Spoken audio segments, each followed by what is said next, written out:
Have you ever wondered what it takes to be a true hero, even in the face of the darkest challenges? Today, we dive into the epic world of My Hero Academia, where, after 400 chapters, the inevitable death of All Might has arrived. But this is not just a death, it's a profound moment that has been foreshadowed from the beginning. As we venture into this crucial moment, imagine Deku narrating the story as an obituary for his mentor, All Might. The hero who symbolized peace is making his last stand.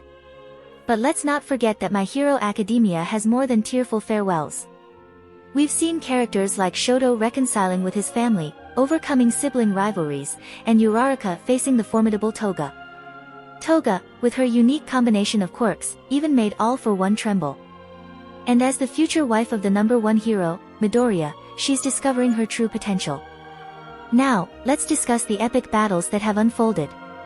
Momo, armed with machine guns on her shoulders, entered the fight, and we must admit the action was intense. However, the battlefield took a drastic turn. All for One was closing in on Shigaraki, the puppet being manipulated by him. A classic manga twist, the battle needed a demon lord, but Du, our hero, arrived when hope seemed to vanish. With Bakugo in trouble and Mirio facing his demise, Du realized that Shigaraki still had a spark of his true self.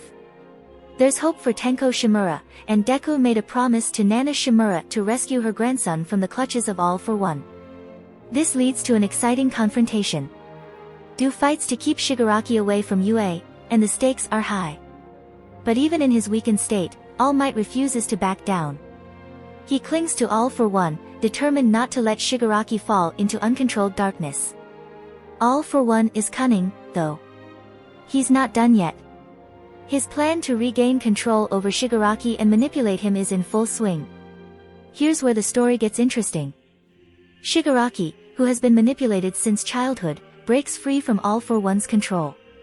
He no longer wants to be a pawn in his master's scheme, swearing to destroy the roots of his childhood trauma.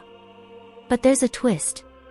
Shigaraki, despite his rebellion, becomes a hypocrite. He hates being manipulated but is willing to renounce his identity for power.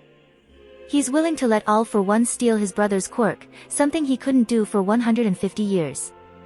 It's not just Shigaraki under scrutiny, it's the arrogant villains who believe the world owes them something. They attack innocent people without remorse. All Might, on the brink of death, confronts All for One, who blames All Might for Shigaraki's actions. And now, it's Plan B. All for One grabs All Might and heads for Du and Shigaraki. A climactic battle unfolds. Du faces a harrowing choice, to save All Might or save his friends. It's a test of his character and a symbol of passing the torch to the next generation of heroes. Throughout My Hero Academia, we've repeatedly witnessed this theme, the torch of heroism passing from one generation to the next.